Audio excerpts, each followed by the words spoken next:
Okay, excited to play another Big Ten game. First one at home against a really good Maryland team. Very talented, well coached. A lot of good players, a lot of good athletes. Offensively, quarterback's playing really well, completing 75% of his passes. Dynamic receiving core. Number 10, Felton, Prather. Number 5, the tight end, 0. Really good players. Good running backs, offensive line. A little bit young but talented, big. Defensive line loaded. Play a lot of guys, be a big challenge. Linebacker. Secondary is a mix of youth and experience, so they got a lot of talent. They're a good football team. They're very well coached. It'll be a tremendous challenge. Hey, Coach. I would ask you about Mario Landino. He's obviously got some playing time early on. I know maybe some of it necessity because of the depth there. But what did you guys see of him when you're at JMU? And what do you like about him so far as a player since he's been here? Yeah, he had a nice frame, good athleticism, can run, good twitch. He's got a motor, very coachable, learns quickly, kind of a tenacious type of guy, really enjoys the process. He's got a nice future. Curt, excuse me, Curt, Maryland's quarterback Billy Edwards Jr., he's been in their program for a while. He's finally getting a chance to play. What have you seen from him on film, and what's helped make him as efficient as he's been this year? Yeah, I mean, I've known Billy Edwards for a while. He was my first year at JMU. He was the guy we had targeted. He sat in my office with his dad a couple times. Started out at Wake Forest, then transferred to Maryland. And, he can make all the throws. He's got a lot of snaps under his belt. They'll also run him, and obviously he's a threat when he gets out of the pocket as well, when he drops back and escapes the pocket. So he's a very competitive guy with good arm strength and good leader, and they like him, and I can see why. Yeah, do you know Mike Loxley at all? I mean, do you guys face each other as assistants back when he was at when you were at NC State? Just curious if you guys have known each other across. Yeah, I mean, we know each other a little bit. We haven't really spent a lot of time together back at State. He was at Maryland and at Florida. Worked with Doc Holliday, a guy I'd worked with a long time down at Florida for Urban. Of course, he was at Alabama after I was there. He's had a tremendous career. He's done a great job at Maryland. You guys, I think, are, I don't want to say second in the country in red zone attempts and red zone scores, or red zone touchdowns, rather. I think both. Just from your perspective, what have been the keys to being as efficient as you guys have been when you've gotten into those scoring situations? Well, I mean, we've run the ball well down there and thrown it well. Quarterback's played real good in the past game. We've had some open guys. He's found them. We've separated. So, and we have been down there a lot, like you said. But, I don't think we've probably played the most difficult schedule up to this point. I'm not trying to shortchange anybody we've played. The tests are going to become tougher week in, week out. Hopefully we'll have the same number of opportunities and success in the future. But, touchdowns are critical down there. Yeah, Curt, you were saying on Saturday after the game that you've been pleased, I guess, with the progress Curtis has made since you started playing games. I guess now, especially after you've been able to watch the tape from Saturday, I guess, are you able to expand on that a little bit? Just what progress, what have you seen him specifically been able to improve on since the season started? Well, he's in command. He's playing with a lot of confidence. He's seeing the field. He's making the throws.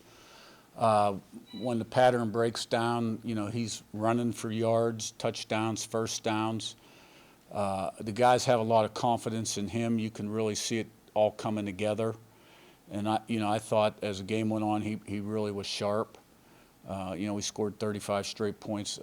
We took him out with time left in the third quarter. We probably could have kept rolling.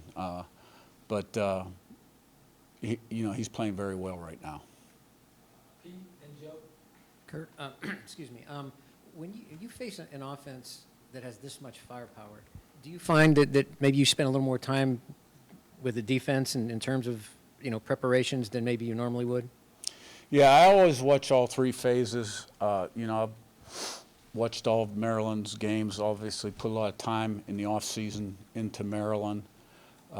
Once the week starts, I'm at the point now where I kind of let Bryant go a little bit. I don't look over his shoulder. There was a time I used to watch defensive practice, maybe make a few notes and call the staff in. Have not done that this year. Him and I did meet Sunday after the game, about a few things defensively. But I have total confidence in him and the defensive staff that, they're going to put a great plan together, and which gives us the best chance of being successful. On the same topic with defense, how important is the defensive line's performance with the talent that Maryland has on the outside? Well, I think no matter who you play, it all starts up front and being able to stop the run and pressure the quarterback. If you can put pressure on the quarterback, that's less time that you have to cover, in the defensive backfield and at linebacker. So, I don't think we played our best game this past week. I just didn't think the energy level was there. We weren't swarming the football like we've done in the past. I mean, I didn't see us really swarm the football until that 4th and 1 stop in the second half. So we're capable of playing better, and we're going to need to play better. Coach, I wanted to ask about wide receiver Donovan McCauley. Is he back to 100%, and what do you need to see from him to be able to earn more consistent snaps? Yeah, he, missed time. And, when you miss significant time in the season, sometimes it can be hard to catch up. But, he's getting closer. Tried to give him the ball a few times in the 4th quarter, came close, didn't quite work out. So looking forward to him getting back in the swing of things. Curt, you talked about the receiving core of Maryland, but what does Maryland bring challenge-wise that maybe you haven't seen yet on both sides of the ball that you guys will have to face this week? Well, I mean, this is going to be the stoutest defensive line we've gone against. They're really big inside, and they got good players on the outside too. And if you go 2 tight ends, they're going to bring 5 defensive linemen in, and they're very aggressive. It's also going to be the best receiving core we've seen up to this point. Probably the best quarterback we've seen up to this point. So it's the best football team we've seen up to this point. And you guys remember the game last year. It wasn't much of a game. So I'm sure they're going to come in here pretty confident, and they got a lot of the same guys. So looking forward to playing.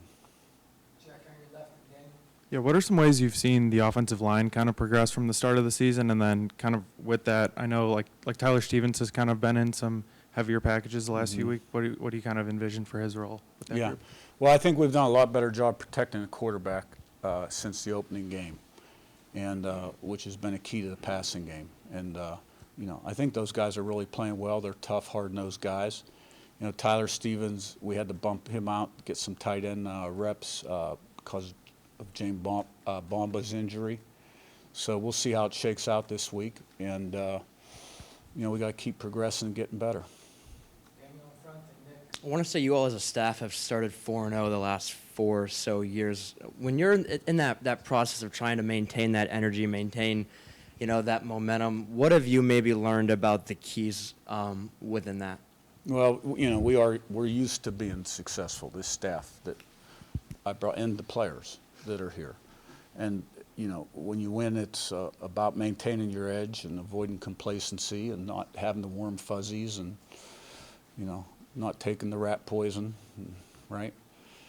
Eliminating the noise and the clutter, focusing on what's going to help you get to the point where you can perform to the best of your ability on Saturday, the preparation part, physical and mental preparation.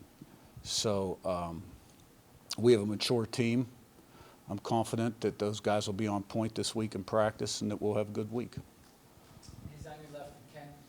You mentioned the rat poison, but how much is a balance? Because you also mentioned confidence, and Curtis is playing with confidence. It seems like both sides of the ball are playing confidence. And how important is that element to kind of keeping and sustaining momentum? And you want to kind of build on that. Well, success leads to confidence, which leads to success. And so they go hand in hand. And, but you still have to put the work in during the week, because everything we do isn't fun.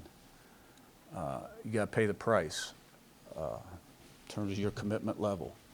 Make some choices and decisions, good ones, and sacrifices.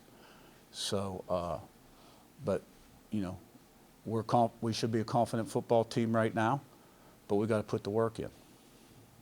Ken up top, and we'll wrap this up. Defensively, you've talked about avoiding the warm and fuzzies and being able to just change the way this team plays since you got here. What's going to be the key to just maintaining that level week after week after week and making sure that some of the guys maybe that have been here before that were part of that Maryland game that wasn't that competitive last year, they don't backslide? Well, I think it's everybody. You get better, you get worse. We don't want to maintain the level. We want to improve the level.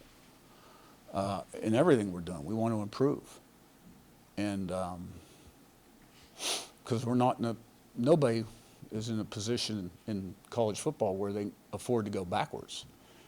So you got to keep striving. And this is a really good football team coming in here. And we're going to have to play our best game. But I'll be shocked if our guys don't understand that.